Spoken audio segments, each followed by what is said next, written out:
ngano tena. Ngano imerudia punje yake tena, ganda limeachana nayo, nayo ngano haina budi kukaa kwenye uwepo wa jua ipate kuivishwa. Je, si jambo la ajabu ya kwamba si muda mrefu uliopita huko kwenye pwani ya mashariki, lile giza lililofunika kote kote, hawakuweza kufahamu jambo hilo. Umeme ulikatika kote huko Texas wiki jana, hawawezi kufahamu jambo hilo. Je, hamtambui ya kwamba hiyo ni ishara? Hivi hamjui ya kwamba mataifa yanavunjika? Israeli iko katika nchi ya wenyeji wake, na ishara hizi zinaonyesha ya kwamba tuko katika wakati wa mwisho. Wakati huo huo umeme unakatika. Je, hamjui hiyo ni ishara ambayo nabii alisema? Naam, lakini itakuwa nuru mnamo wakati wa jioni, ya kwamba kutakuwako na nuru fulani itakayotokea katika wakati wa jioni, wakati giza tupu na kadhalika litatokea jinsi linavyotokea sasa. Angalia tu jinsi umeme ulivyokatika. Papa ndio kwanza aje hapa. Kumbukeni kule maskanini, wakati hao ninyi mnakanda, ninaamini ninyi nyote mnazichukua. Jinsi ambavyo Bwana alionyesha pale siku ile maskanini, pale hasa ambapo hizo nyakati za kanisa zilipokuwa na jinsi ambavyo zingekuwa. Nami nilizichora kwenye ubao kule. Hizo nyakati za kanisa ambazo mnaziona hapa zimechorwa katika kitabu. Na kama huyo Roho Mtakatifu hakushuka katika nguzo kubwa ya moto na akaenda moja kwa moja nyuma pale ukutani na kuzichora yeye mwenyewe, wakati watu 300 au 400 walipokuwa wameketi wakiangalia, na mara Papa alipoanza kuja huku, mwezi kwa namna fulani ukawa giza tu, nao wakapiga picha zao jinsi ile ile zilivyochorwa pale jukwani. Sasa yeye amefanya ziara yake hapa tarehe 13, akapiga hatua 13, akawapa ushirika watu 13 kwa taifa ambalo ni namba 13, na giza tupu likiingia kila mahali. Je, hamuoni mahali tulipo? Tuko katika wakati wa mwisho. Wenye kudhihaki watainuka katika siku ya mwisho wakisema, hakuna tofauti katika wakati huu na wakati uliopita na wakati baba zetu walipolala mauti. Lakini mtakapoona mambo haya yakianza kutukia, inueni kichwa chenu, iweni tayari.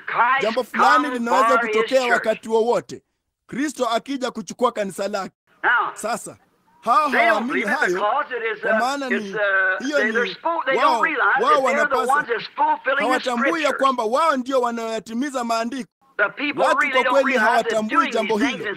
Wakifanya mambo haya na kusema mambo haya, wanatimiza maandiko. Jinsi kuhani mkuu Kayafa na makuhani hao wote katika siku hiyo waliomdhihaki na kumfanyia mzaha hawakujua ya kwamba Mungu yeye yule ambaye walikuwa wakiimba habari zake, Mungu wangu mbona umeniacha, Zaburi 22, mikono yangu na miguu yangu waliitoboa. Wakiimba hayo hekaluni na huku yeye anakufa pale nje msalabani. Hawakujua hata kidogo walikuwa wanafanya jambo hilo. Hata Yesu aliomba, Baba wasamehe, hawajui watendaje, kwa sababu kwa kweli walikuwa wamebashiriwa na maandiko kuwa vipofu. Hivi mlijua kanisa la Kiprotestanti na la Katoliki limebashiriwa katika siku za mwisho kuwa kipofu? Jambo lile lile katika maandiko, huku Kristo akiwa nje akijaribu kuingia ndani. Kwa sababu unasema mimi ni tajiri wala sina haja ya kitu, hujui ya kuwa wewe umnyonge, maskini, mwenye mashaka, uchi na kipofu, wala hujui. Ufunuo 3. Haya basi, wamerudi kwenye upofu tena, wakikanyaga vitu vya Mungu kana kwamba wao hivyo havikumaanisha kitu kwao, kuvidhihaki na kuvifanyia mzaha. Hivyo ndivyo Biblia ilivyosema. Lakini kwa kanisa, bibi harusi, kunyakuliwa ni ufunuo kwake, kumefunuliwa kwake, kwamba huo ufunuo, bibi harusi wa kweli wa Kristo atakuwa akingojea ufunuo huo wa kunyakuliwa. Sasa ni ufunuo, kwa maana ufunuo ni imani. Huwezi kuwa na ufunuo bila huo kuwa imani. Imani ni ufunuo, kwa maana ni jambo fulani lililofunuliwa kwako. Imani ni ufunuo. Imani ni kitu ambacho umefunuliwa, kama ilivyokuwa kwa Ibrahimu, ambaye aliweza kuita kitu chochote kilichokuwa kinyume cha yale aliyokuwa amefunuliwa kana kwamba hakikuwa hivi.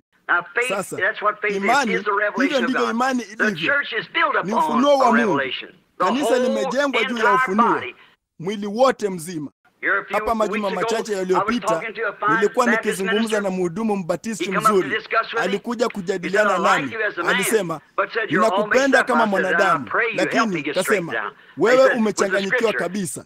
Nikasema, basi ninaomba unisaidie kuniweka sawa.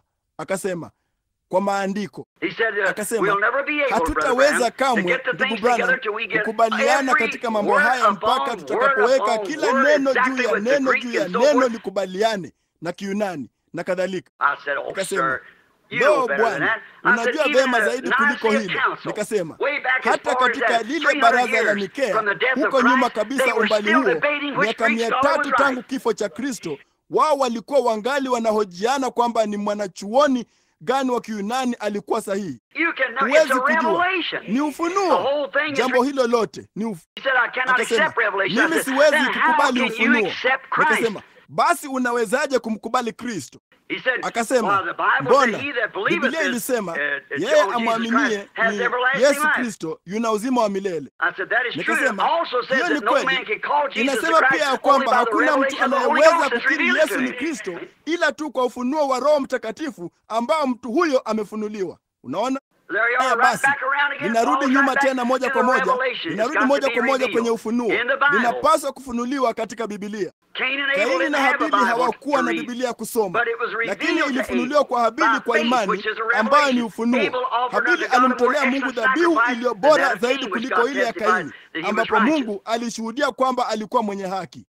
Yesu alipoulizwa hapa Mathayo 16:17 na 18, hatuna wakati wa kulisoma, lakini kama ukitaka kuliandika.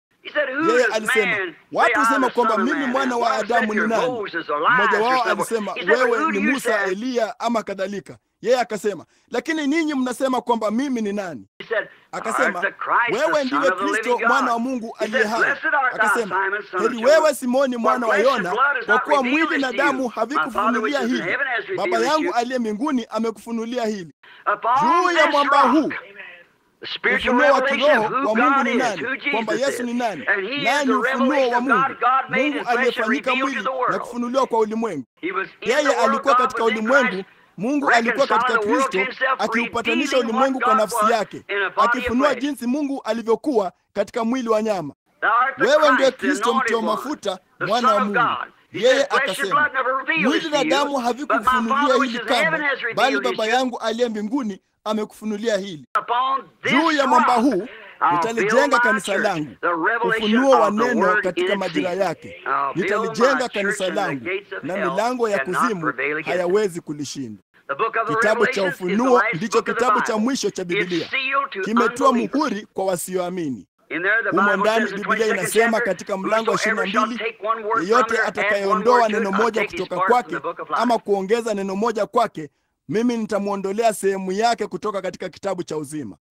Tunatambua ya kwamba basi hicho kwa jumla kilitolewa kwa waaminio, na kinafungua kitabu cha Ufunuo na kufunua kwamba mwandishi wa kitabu hiki kizima ni nani. Yeye anaonekana kama Alfa na Omega, tangu mwanzo hadi Ufunuo. Yesu Kristo, yeye yule moja kwa moja katika kitabu kizima. Naye anafunua siri nzima ya utu wake na mipango yake kwa ajili ya nyakati zake za kanisa ambazo zinakuja, nayo ilifungwa mle ndani kwa mihuri 7.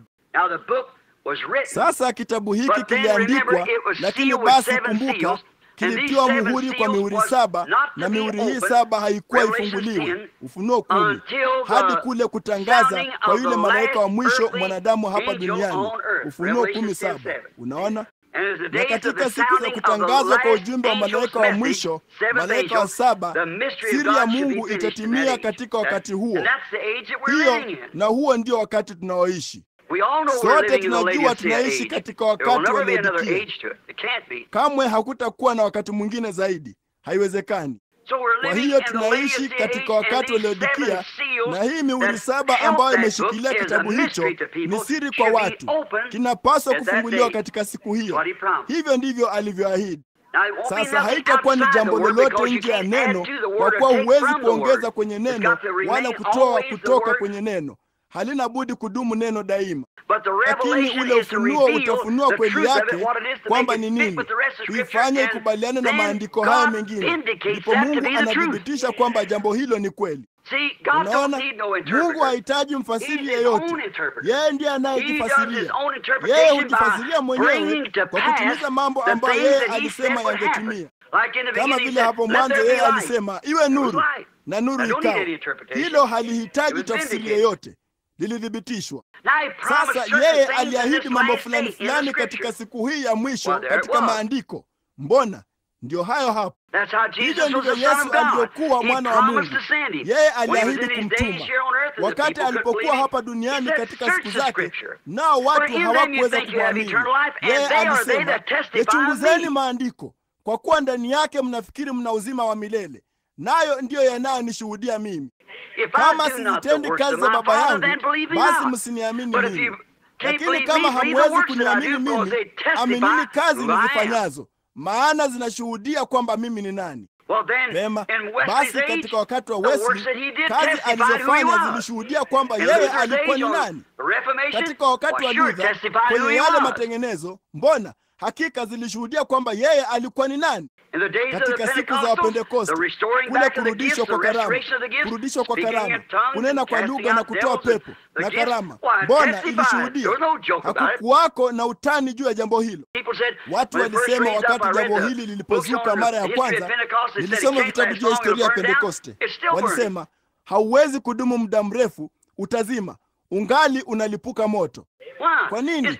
Ni kwa sababu hutaweza kamwe kuuzima. Mungu alisema utakuwako. Ni ile sehemu ya neno, wala usingeweza tena kuuzima huo. Na tena wakati bibi harusi anaitwa atoke, utauzimaje? Ni ufunuo wa dhihirisho la neno likifanya halisi, nasi tunaishi katika siku hiyo. Mungu asifiwe. Ufunuo wa siri ya yeye mwenyewe. Sasa kunyakuliwa ni nini tu? Kunyakuliwa huku tunakonena habari zake ni kwa ajili ya bibi harusi peke yake. Kumbukeni Biblia ilisema, na hao wafu waliosalia hawakuishi tena kwa muda wa miaka 1000. Kunyakuliwa huku kukuu, kama hakuna kunyakuliwa, rafiki zangu, tuko wapi? Tutafanya nini? Tunaishi katika wakati gani? Tuna ahadi gani? Kutakuwako na kunyakuliwa. Biblia inasema kutakuwako, nako kutakuwa tu ni kwa wateule, bibi mteule, bibi harusi wa siku hii ambaye ametoka, lile kanisa. Neno lenyewe kanisa linamaanisha walioitwa watoke. Na kama vile ambavyo Musa aliita taifa kutoka katika taifa, Roho Mtakatifu anaita bibi harusi kutoka katika kanisa.